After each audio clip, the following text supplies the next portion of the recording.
কেউ আপনাকে অপমান করছে, গালিগালাজ করছে, অথবা আপনাকে অভিশাপ দিচ্ছে। আচ্ছা, যারা অভিশাপ দেয়, যারা গালিগালাজ করে, তার ফল কি হয়? খুব খারাপ হবে নাকি ভালো হয়? আর কারাই বা আপনাকে অভিশাপ দেয়, কাদের অভিশাপই আপনার জীবনে কাজ করবে? আজকে এই বিষয়ে আলোচনা জানতে হলে ভিডিওটার সঙ্গে শেষ পর্যন্ত সঙ্গে থাকবেন। বিশ্বকবি রবীন্দ্রনাথ ঠাকুর একটি কথা বলেছিলেন, নিন্দুকেরা খাইতে পায় না বলিয়াই মন্দ কথা কয়। আজকে বাস্তব প্রসঙ্গ, সবাই মন খারাপ করার দরকার নেই। আপনাকে খারাপ বললেই আপনি খারাপ হয়ে যাবেন না। যারা আপনাকে খারাপ বলছে, আপনি মন খারাপ করছেন, আপনি কাঁদছেন, আজকে তাদের জন্য বলবো, একদম সব সময় আপনি বেঠিক নন। হ্যাঁ, আমরা বেঠিক কাজ করলে, আমি ইচ্ছে করে অসভ্যতা করছি, আমি ইচ্ছে করে অন্যায় করছি, কেউ আমাকে প্রতিবাদ করছে, কেউ আমাকে খারাপ বলছে, এটা খুব একটা বাস্তব সত্য কথা। কিন্তু আমি কোনো অন্যায় করিনি, তারপরেও খারাপ বলছে। হিংসার বশবর্তী হয়ে, ঈর্ষার বশবর্তী হয়ে একজন মানুষ যখন আপনার সঙ্গে পেরে উঠবে না, আপনি তার থেকে যোগ্যতায় শ্রেষ্ঠ, আপনি তার দিক থেকে শ্রেষ্ঠ, তখন সে একটা সহজ অস্ত্র হচ্ছে আপনার বদনাম করা, আপনাকে একটা গালি দিয়ে ছোট করা, অভিশাপ করা। অথর্ব মানুষগুলো অভিশাপ করে। আমি বলি, কারা অভিশাপ করে? দেখিস তোর কি হয়, দেখবি তোর কিচ্ছু থাকবে না। আমি নিজে ব্যক্তিগত জীবনে এরকম অভিশাপ পেয়েছি, অনেক অনেক ক্ষেত্রে অনেকে করেছে। যারই পথের বাধা হচ্ছে সে অভিশাপ দিয়ে দিচ্ছে। আমি বলবো, এই অভিশাপগুলো কখনো জীবনে কাজে লাগবে না। যদিও কখনো কখনো কিছুটা ফলে যায়। আমরা বিদ্যাসাগরকে দেখিনি ক্যান্সারে আক্রান্ত হতে। বিদ্যাসাগর তো তিনি এত দেশের জন্য করলেন, সমাজের কল্যাণে কাজ করলেন, নারী শিক্ষায় কাজ করলেন, তারপরেও শেষ জীবনে তাকে দেখতে পাই যে তিনি কিন্তু রোগ ভোগে ভুগে তার একটা করুণকর মৃত্যু, একটা করুণতম মৃত্যু তার হয়েছিল। তা অভিশাপ কিছুটা ওই ছাপসাপান্ত কিছুটা কাজ করে, পুরোটা ব্যর্থ করা যাবে না। রাজা রামমোহন রায়ের মৃত্যু হয়েছিল কালাজ্বরে।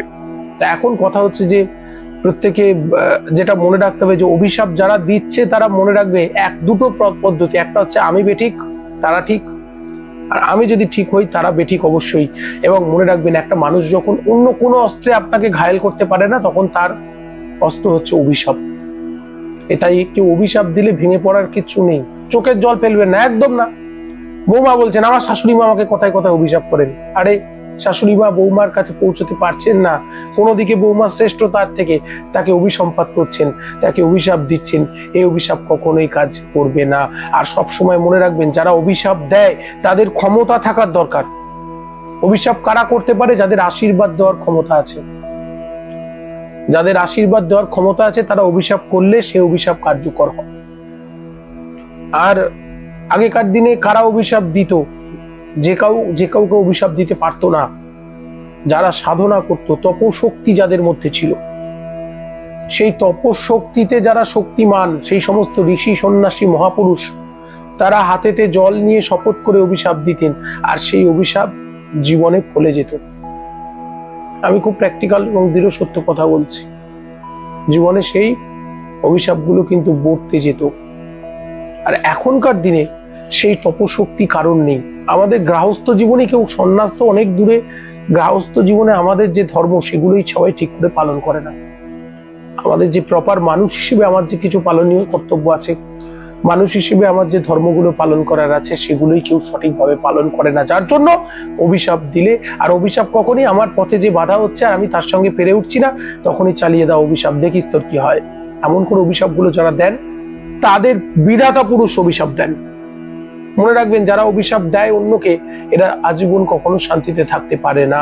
প্রকৃতি, মনে রাখবেন, ঈশ্বরকে আমরা দয়াময়, কৃপাময়, করুণা সিন্ধু বলে ডাকি না?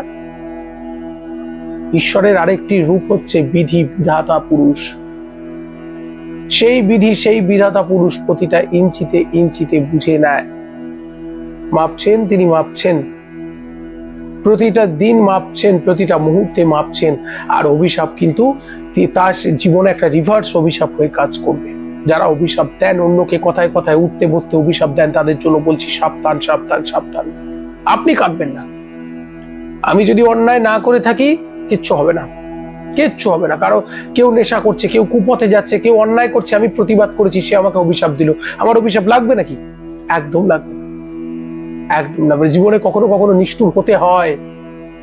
আমি বলছি, আজকে জগতে আমি নিজে জীবন দিয়ে দেখেছি, আজকে পিতামাতা সন্তানের শত্রু হয়, প্রমাণিত হয়ে গেছে।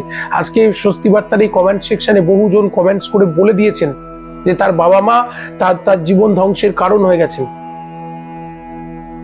তাহলে সেই সন্তানের জীবনকে খেয়ে নিচ্ছেন একটু একটু করে বাবা মা। সন্তান কখনো কখনো হয়তো প্রতিবাদ করে ফেলেছে, তাহলে সেই বাবা মা তখন অভিশাপ করবেন। সেই অভিশাপ লাগবে নাকি? খুব বাস্তবভাবে একটা গল্প বলি, তাহলে বুঝতে পারবেন। ছেলে বৌমা দুঃখে থাকুক, মেয়ে জামাই সুখে থাক, এই গল্পটার সঙ্গে অনেকে নিজেদের জীবন রিলেট করতে পারবে। শাস্ত্রে আছে যে কুপিতা মাতা হয় না, কিন্তু আছে কলির প্রভাব। কলিযুগ চলছে, পোস্ট মডার্ন যুগ চলছে। এই পোস্ট মডার্নিজমের প্রভাবে বাবা মা বিস্মিত হয়েছেন, তার বাবা মায়ের পিতৃধর্ম মাতৃধর্ম থেকে বিস্মিত হয়েছেন।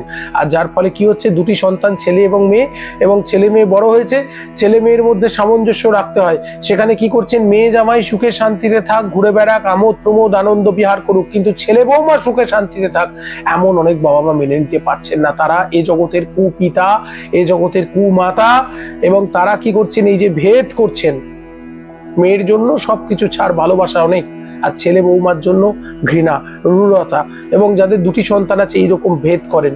এবং সেক্ষেত্রে যদি সন্তান প্রতিবাদ করে বাবা মা অভিশাপ দিচ্ছেন। কাজে লাগবে নাকি? একদম লাগবে না। বরঞ্চ ঈশ্বর প্রকৃতি বলে, দেখুন এই দুনিয়ায় যেই অন্যায় করবে, প্রকৃতি আমাদের জন্য বিচার করে না। আমরা মুখে মুখে বলি যে ঈশ্বর তুমি দেখতে পাও না, ঈশ্বর সত্যি দেখতে পান না, ঈশ্বর দেখবেনও না। মাথার উপর তিনি আছেন, প্রকৃতি যথা সময়ে যথা নিয়মে তার শাস্তি বিধান করবেই করবে। ভেঙে পড়ার কিছু নেই। এই মুহূর্তে যারা চোখের জল ফেলছেন, সংসারে সমাজে নিষ্পেষিত হয়ে রয়েছেন, তাদের জন্য আজকের আলোচনা। অভিশাপ ছাড়বে না, ছাড়বে না। জন্ম জন্মান্তর পিছু তাড়া করে নিয়ে বেড়ায় সাপ। অভিশাপের মধ্যে সাপ শব্দটা আছে, তালিবর সয়াকার প। আমি বলি এই সয়াকার পটা, দন্তের সয়াকার প, সাপে সর্পের মতো পিছনে তাড়া করে বেড়াবে একেবারে জন্ম জন্মান্তর। এমনকি সন্তান সন্ততির মধ্য দিয়ে ক্রিয়া করে, ছেলে মেয়ের মধ্য দিয়ে ক্রিয়া করে। যাদের ভালো রাখার জন্য অন্যকে সাপ দিচ্ছেন, তাদের উপর দিয়েও ক্রিয়া করে। আর সাপ কিন্তু হ্যাঁ, আমাদের জীবনে পিঁপড়ে কামড়ালে যেমন একটু জরুরি হয়, কিছুটা এফেক্ট করে। অভিশাপ সম্পূর্ণটা ব্যর্থ হয় না, কিছুটা ক্রিয়া করবে, কিন্তু আমাদের ভালো কাজের ফল অভিশাপের খারাপ কর্দমাক্তটাকে অতিক্রম করিয়ে দেবে। আমাদের আর কোনো চিন্তা নেই, আমাদের আর কোনো ভাবনা নেই।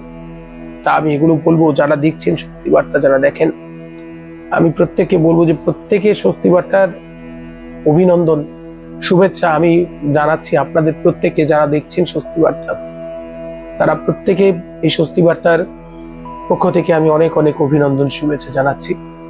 আপনারা দেখবেন, এইভাবে প্রতিদিনের অনুষ্ঠান দেখবেন। ভেঙে পড়ার কিছু নেই। জীবনে প্রতিটা সিচুয়েশন থেকে শিক্ষা নিতে হবে। কেউ আমাকে গালি দিচ্ছে, পথ চলতি ঘটনা, ট্রেনে বাসে যাচ্ছি, কেউ আমাকে গালি দিয়ে ফেললো, মন খারাপ করবো না? একদম না। তার রুচির পরিচয় সে দিয়েছে, তার শিক্ষা দীক্ষা, রুচি, সংস্কৃতি, ভদ্রতা, ব্যবহার, এগুলোর পরিচয় সে দিয়েছে। আমি ওদিকে তাকাবই না। আমি বরঞ্চ হ্যাঁ, মন খারাপ, আমরা তো মানুষ, সাময়িক একটা মন খারাপ হবে, আমরা সেটাকে আবার গুছিয়ে নিয়ে নিত্যদিনে ভুল আগামীতে যাতে সেই সুযোগটা আমি অন্যকে কাউকে না দিই, সেগুলো চেষ্টা করব। আর কিছু মানুষের মুখে দুর্গন্ধ, কিছু মানুষ মুখ খুললেই অভিশাপ করা, অন্যের নামে কথা বলা, অন্যের সমালোচনা করা, অন্যকে অভিশাপ দেওয়া, এগুলো আছে। কিছু বয়স্ক মানুষদের মধ্যে দেখবেন কথায় কথায় অভিশাপ, একেবারে বুলেটের মতো যেন ছিটকে বেরোচ্ছে।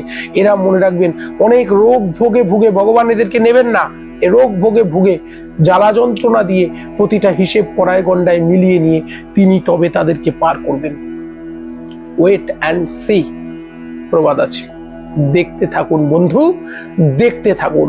কোনো চিন্তা নেই, কোনো ভাবনা নেই, আপনাদের শুধু দেখে যেতে হবে, এটুকুই বলবো। যারা দেখছেন স্বস্তি বার্তা, দেখেন প্রতিদিনের লাইভ, দেখেন সরাসরি দেখেন, তাদের প্রত্যেকে বলছে এই মনকে প্রতিদিন আমাদের তৈরি করার পাল। আর আমরা কোনো অন্যায় করব না, অন্য কাউকে অভিশাপ দিতে যাবেন না। বারবার করে মনে করবেন যে আমি কারো অভিশাপ আশীর্বাদ দিয়ে কারো আয়ু বর্ধিত করার ক্ষমতা আমার নেই, তাহলে অভিশাপ দেব না। দেখিস তোর কি হয়, ভগবান তোর কি করবে। আচ্ছা, আমি কখনো এটা পারবো, ভগবান তুমি ওর রোগটা ভালো করে দাও, পারবো কি? আমি যখন এটা বলতে পারবো না, তাহলে তাকে অভিশাপ দেব না। যদি দি, প্রকৃতির বিচারের খাতায় সমান তালে দণ্ডিত হবে।